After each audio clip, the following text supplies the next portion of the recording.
Last time on the Star Trek Online story series, we journeyed to the Midas Array to free it from Chimeran contamination and rescue Captain Ezri Dax. While there, however, we met an alternate universe Ezri, going by the codename Operator Z, who informed us of the origins of the Chimerans. Corrupted, joined Trill from her home universe, that the Borg have assimilated to their own detriment. The resulting feral cyborgs just exist now to devour and are drawn to protomatter, the mutable substance which enabled their growth. The Midas Array itself is now opening a portal to their home dimension, and we need to shut it down. Fight our way through this array and make it to primary antenna control so we can reverse engineer the tri-quantum beam and close that multiversal portal. Let's hope we find your bridge officer along the way. I'll also be collecting Chimeran pustules. Director Hugh of the Cooperative is calling in a favor. Actually, I could use a hand, if you see any along the way. I've managed to locate your bridge officer's position. We'll be with them in no time. Your officer might need shore leave after all of this. Z, did you have a crew? Once upon a time. I travel alone now, and I prefer it that way. It's easier. So, it looks like we made a stop along the way to pick up our missing scientist, Temet, and have emerged into the control deck of the array. And unfortunately, it looks like the Chimerans beat us here. Don't leave any of those pustules behind. Who knows what they could turn into? Would you like to go pick them up? No? Fair enough. You get an achievement by collecting all of them, which is fairly easy, providing you don't damage or explode them. Having collected the two in this room, we move on. Look out. These creeps are stalking the hallways. Symbiosis is inescapable. There is no protection but chaos. These parasites are beyond hope. They only deal in destruction. Then we repay in kind. Loping from the now unlocked door come three more Ravagers, leaping at us with claws raised. Our squad of 4 manages to drop them fairly quickly, but knowing these enemies, they tend not to stay down. So, after remodulating our weapons to counter any Borg adaptation, we linger for a moment just to make sure they're not getting back up. They don't, but unfortunately there were more. A Gorger and more drones round the corner. Having taken them out, we remodulate and are ready to move on when a new threat emerges. The unmistakable giant silhouette of a Zenkethi, except this one with a glowing red furnace in its chest and mutilated by Chimeran adaptation. This poor individual must be a victim of the 13 SETI system, where the renegade Zenkethi station fell to contaminated protomatter and Chimeran infiltration. There's a storeroom nearby. Call it a shortcut. Poor thing. Rounding the corridor, we can see more of these pustules, and the contamination here is the most severe I've seen yet. Every wall is covered in this purple viscera. We find the storeroom that Dax mentioned. Captain, your shortcut has been discovered. The storage room is filled with discarded drones, Ravagers, and several Gorgers. All are inert at the moment, while tendrils of red flesh spread from their forms. There is no guarantee that they will remain immobile when we enter, and several more glowing pustules are dotted around, adding to the mess. Upon entry, the first thing we do is ensure nothing's getting up. I'm still not convinced. You will be consumed. Yeah, keep talking to us like you know what it means. Corrupted dirtbags. Yep, the minute we reached a certain point in the room, they sprung to life. Twitching, spasming drones rise up, followed by the lunging form of a Chimeran. Quickly, we make the decision to fall back into the corridor and use the doorframe as a choke point. This works for a while, but the Chimeran's attack is relentless and reckless, with no regard to their own safety. Several times they break through the choke point and we have to force them back.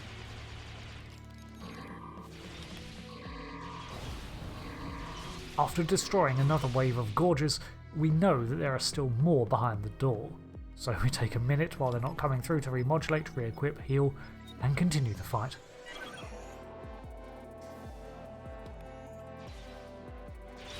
There. I think the room is empty. We've made it this far. There's no turning back. We're closing in on primary antenna control, and I'm not sure what awaits us there. Can we still count on you, Z? My loyalties lie with your friend. But I could make an exception. Wow. Alternate me must have really stuck his neck out for you, huh, Z? You know, she's proving to be quite the asset. Maybe we should see about getting her a commission on the Armiger. Before we move on, we take a closer look at what these dangling tendrils actually are.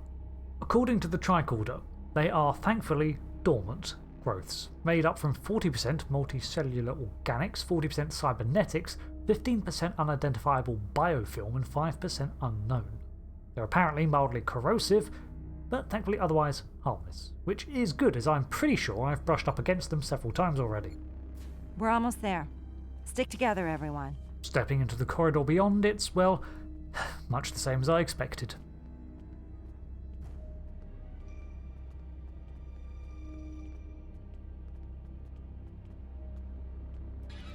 Oh, jeez, didn't see that.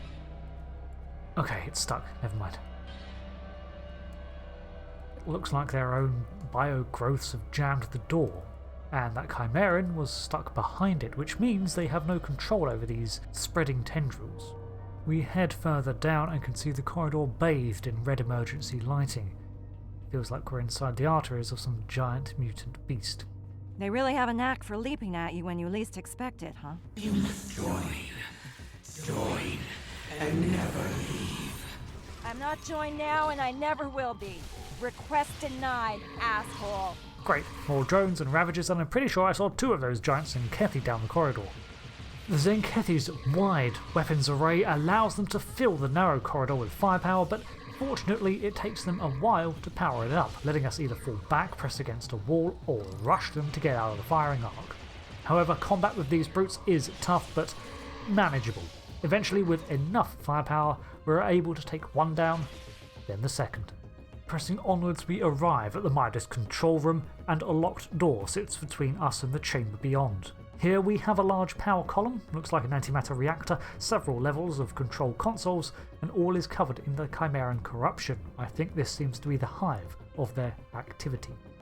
As we reached this control point, however, we noted several barrels of protomatter dotted around, including many in the control room. Ezri noted their presence earlier, and it's unclear as to when or why the station received them. However, if we look at the barrels, we can see familiar pyramid-shaped nodes atop them suggesting Etherian works. It looks like before we knew it acted as a Chimeran lure, Midas received a shipment from the Etherians. Right, well, the room beyond is where we need to get to, but unfortunately it looks like it's filled with Chimerans. You know what? Team, positions.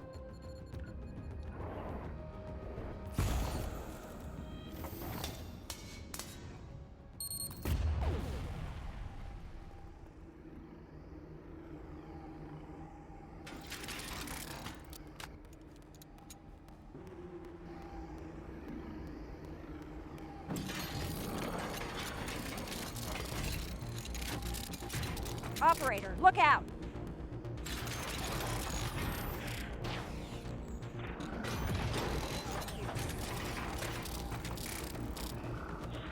Are you all right? I'll be fine. Let's take these vermin out. Oh, damn it, Z. We have to take down this Chimeran so we can get to the beam. We are Starfleet. We are one. We are many. We are all. You are nothing. You will never know happiness or pain. The abyss gives. It promises endless. Symbiosis frees the bloated mind. This bug-like devourer looks to be a combination of insectoid cybernetics grafted onto a humanoid torso and plugged with tubes. Skin clings to it in discarded rags, and it is covered in jutting spikes, prongs and shards. Nimbly it engages in hit-and-run attacks, while calling in drones and Ravagers to its aid. During the battle, a new enemy type is spotted. Symbiont-like crawlers that look like blighted SETI eels now wriggle from the ground and slither towards us. If they're anything like the eels before they were assimilated, then they would produce more mind-altering lava. Better to take them out now before they do more than bite at our heels. To make matters worse, the Devourer boss is capable of raising an impenetrable shield, and while doing so causing more Chimerans to attack us. Eventually we realise that there are no end of the waves of enemies, so the only way to stop this might be to take out this Devourer that's calling them in. That's it. That's all of them. We did it. Sure enough, the minute it falls, an eerie silence enters the room. If you send the data we gathered on the Chimeran pustules over to the Cooperative via one of the consoles in this room, then Director Hugh can get started on his research. This can't wait. Z, watch my back. I'll reverse the polarity of that beam and close up the portal. Time to say goodbye to the hellhole you came from. So if we close this portal, then it sounds like Z will be stranded on this side. Earlier she said there was nothing to return to anyway, and that there was only decay on her side. So I guess we take her in, over here. First stop, the Trill Symbiosis Commission. We open the Array's communications systems to forward on the data that Ezri Dax has collected, and we have three options: Deep Space 9, Memory Alpha, or the Yasuke, which is Hugh's ship. She told us to pass it on directly to Hugh, so that's the option we select. I need your help over here. I've disabled security protocols and reversed the polarity. Something's not lining up. I mean, I'm free to take a look, but just as a reminder, I didn't do sciences and I'm not much of an engineer. I'm more of a tactics and shooty kind of guy. That being said, if you were to fire a counterpulse down the beam, that might be the final blast you need to close it. The polarity has been reversed, but something's wrong. This portal is being held open somehow. We might only have one option here. Held open? So the Midas Array is not the one doing it, or at least not by itself. That's problematic. You think we'll have to go through and find it? Z? Z? Her vitals are deteriorating, and fast. This is it. There's no reversing a Shanres infection. Don't be so sure. I've got a lot of experience in reversing different types of Borg assimilation. This is different. Trust me. It's not working. We need to get her to your sickbay. It's too late. I'd rather die than become an abomination. Take me out, operator. Just stay with me. We'll get you to my husband, Julian. He's a doctor. That bastard? Dr. Bashir is also a brilliant surgeon. Yeah, too brilliant. Norval was right. They went too far. She'll come for me. Try to control me. Who? Who will come for you? Z? Just end it. Happy to die. Like I said, I owe you one. You can't save everyone, Ezri.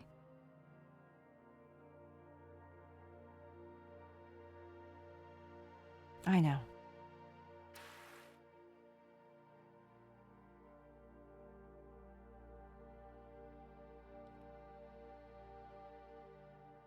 She's right.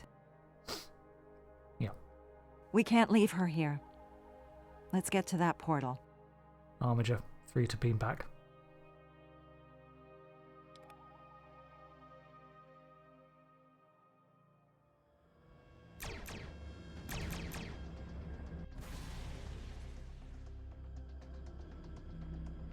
A Chimeran Unimatrix in the Alpha Quadrant.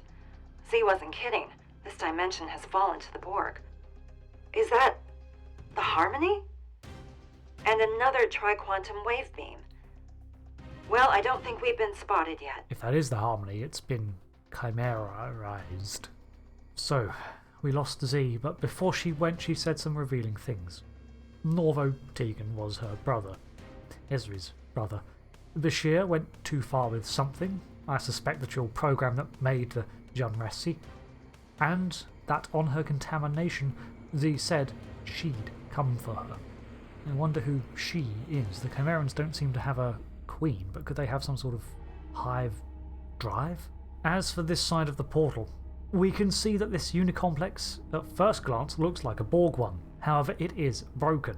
Pieces lay scattered, disconnected from the structures, and the proto-matter glow of Chimeran tech is throughout. Organic growths mix with the metal in disorganized splodges of colour.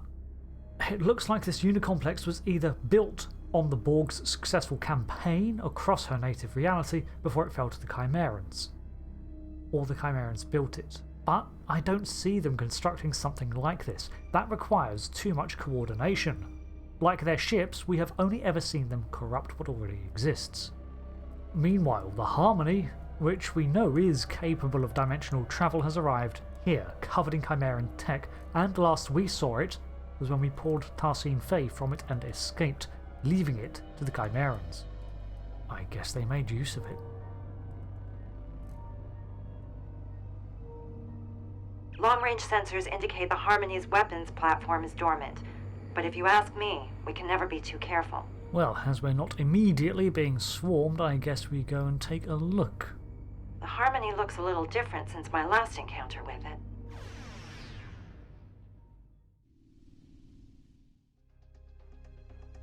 Like clockwork, never trust a sitting duck. Resist, and you shall be consumed. Accept the Legion's embrace. The hive beacons are powering the Harmony's shields with their psionic beams. We'll need to target the beacons first to get through that shield. Ripping flesh, bulging body. Consume its matter, consume its mind. These pustules are emitting biotoxins that will degrade our navigational systems. Okay, so the Harmony is shielded by a Chimeran psionic growth, and around it are numerous smaller Chimeran vessels made from corrupted Borg ships, while blasts from the pustules will erode our flight ability. While the Harmony can strike us with its weapons if we get too close, so keeping our distance from that, we engage the first foe.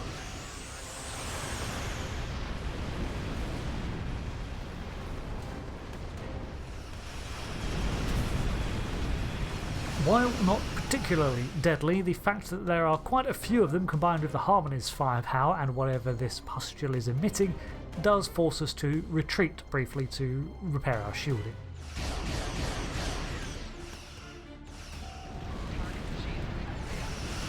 With the protectors out of the way, we turn our firepower on the floating pustule providing the shield. Hopefully then we can get through to the Harmony.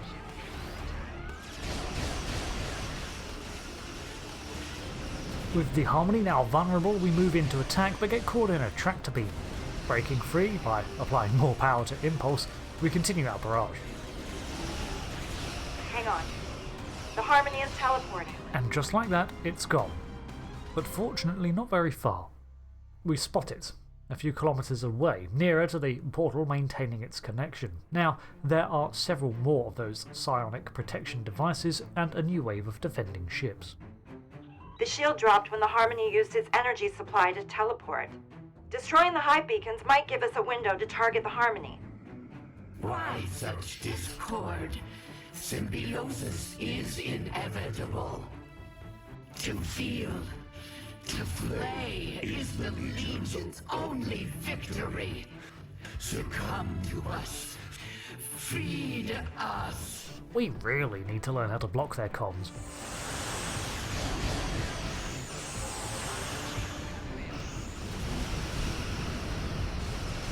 As before, we move in to engage the hostiles, being selective with our range, trying to stay out of range of the Harmony and at least half of the other fleet.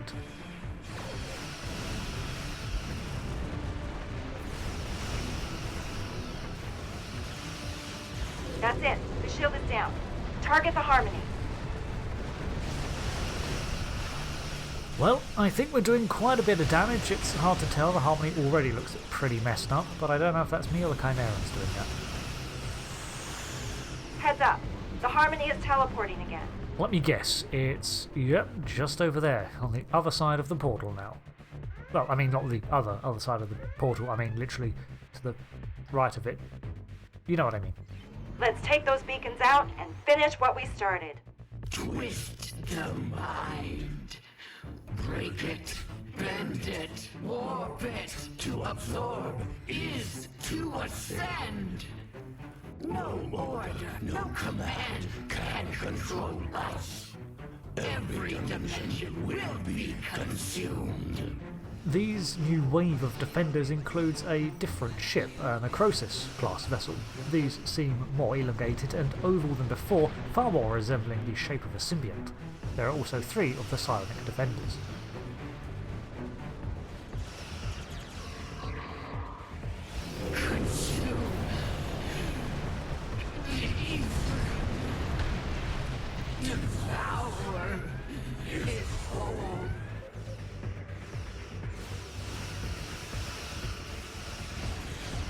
The shield is down.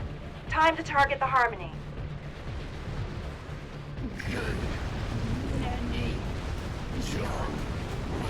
The portal is closing. We need to go to full impulse before your ship gets torn apart by a protomatter shockwave. I'm receiving a transmission from the Aventine. They're waiting for us on the other side. I think we got grazed there on the way through. Yup, flying wonky. We are the Borg. Our survival is your survival. You will open your communication frequencies immediately. That's not the Aventine. The collective demands an audience. Resistance is futile. Alright, so a very large Borg cube, a Borg fusion, has arrived and grappled us in a tractor beam.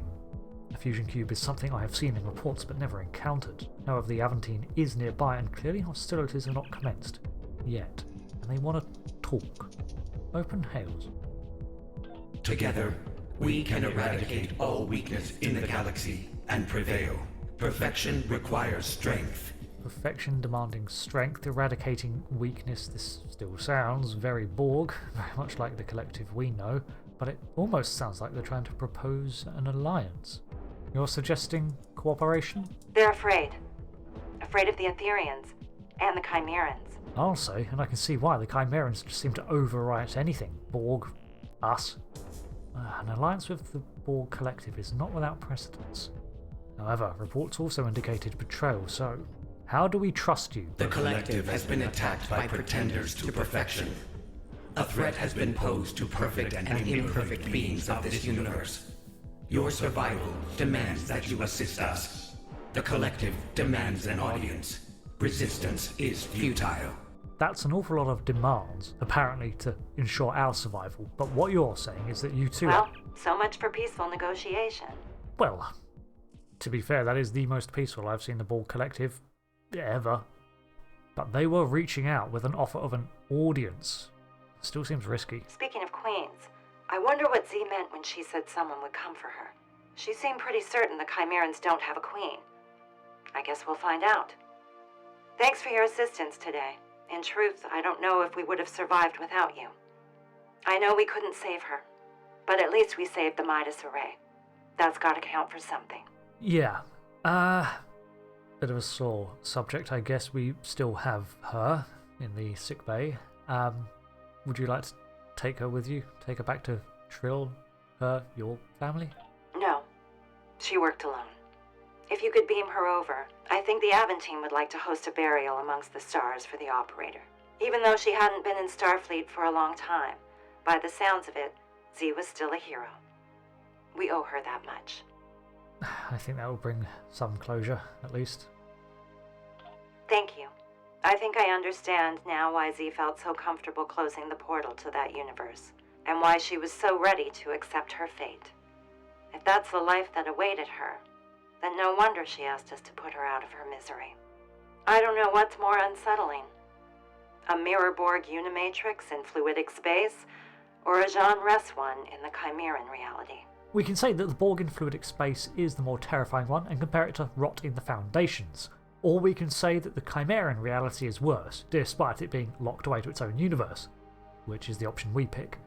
Or we can just brush past the topic, but all responses end with us asking how the Captain is after watching an alternate her die. I feel strange. meeting yourself, watching yourself die, and being part of that choice.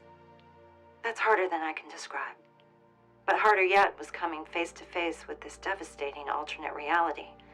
Who's to say what would have happened in our universe had I left Starfleet, and what might have happened in hers had she decided to stay? I guess we'll never know. How are you holding up? Me? Well, we can say simply that our time was cut short and we had so much to learn. We can focus on the fact that she was a mirror of Ezri too, which I don't think she needs reminding of. We can vow to honour her loss, or say that we just have no time to grieve. We picked the first option. Although unexpectedly moved by Z's demise, I don't want to keep drawing attention to Ezri effectively watching herself die. You're right. I'll send you a report once I check in with Starfleet Command. There's a lot to reflect on. This has been a lot. I'm not sure I even have the words to describe it. Let's keep in touch. Stay safe out there. And you, Captain. So with that mission behind us, and the portal to the Chimeran universe closed, we still have our contamination here to deal with. The spread of the protomatter to the station, likely from the Etherians. But we've managed to destroy the Harmony, which must have dealt them a blow too, and we still have Tarsi and Faye in captivity. Hopefully we can glean more answers to this mess. The reclamation of the Midas Array is going to be a tough one. The Chimeran spread seems virulent, and we're going to have to be careful not to just feed it. And now the Borg Collective, our Borg, sent a massive fusion cube to find us as we emerged from the Chimeran universe, and they seem scared, well, for the Borg at least, demanding an audience with us. It's not without precedence. Species 8472 had them on the back foot enough to seek an alliance, but that ended with the Scorpion's betrayal. It's up for our UFP superiors to decide whether or not to take up the Borg on this offer, but honestly I think it's worth investigating despite the risks. After filing her report, Ezri contacts us one more time. Thank you again for your help today. I couldn't have done it without you.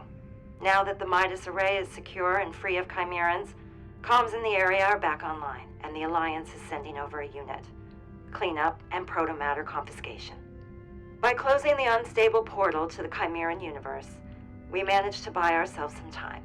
However, I've already received reports of Chimeran incursions surfacing in other systems.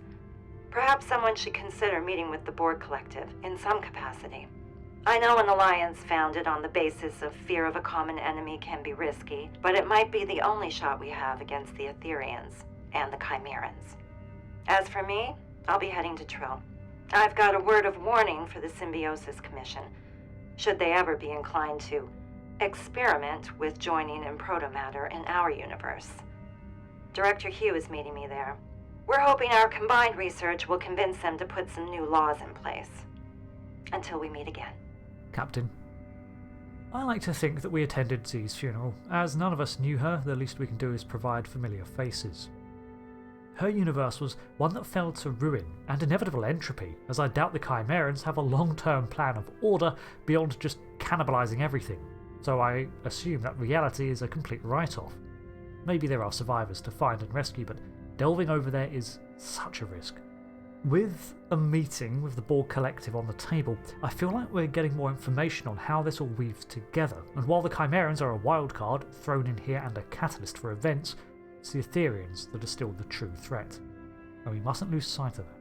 So, until the next part, thank you for watching the Star Trek Online story series and its ongoing tales. I've been Rick, and until the next one, goodbye.